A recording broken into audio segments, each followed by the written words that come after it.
Diaspora inasinzira.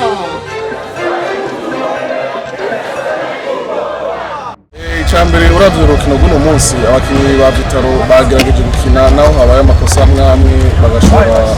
gukuramo abakinyi babiri n'icyatumye batsindwa ibitsindo byinshi abakinyi babiri bari basohotse abakinyi ari bakenya ari abakinyi 9 gusa ariko Vitaro iriko iraboneka ko kiratera imbere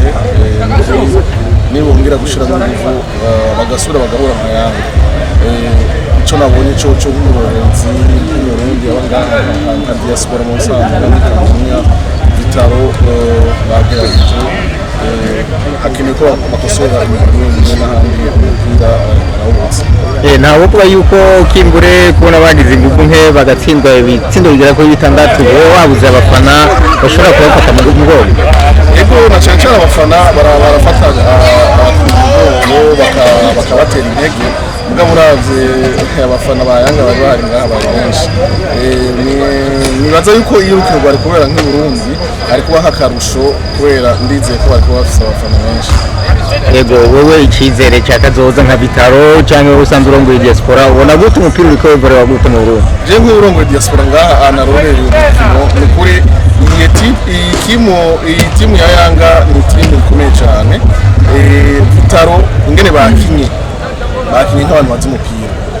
kazoza ka Vitaro nukuri ni keza ntawo kwihebura gusa aha nungaha bashitse biraboneka ko Vitaro ikomeye cyane turabashimiye ukuri turabashimiye cyane hama dikobutive kubona namwe mwahishikiye namwe turabashimiye muzokwame muza gufasha no gufata mu mugongo umupira w'amaguru abantu mwe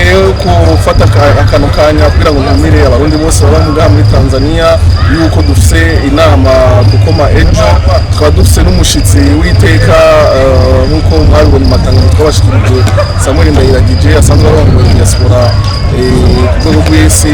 abandi batumiye bose baze basigaye dukane n'iyonka baze kumviriza imigambi adufitiye baze kumviriza amaproje adufitiye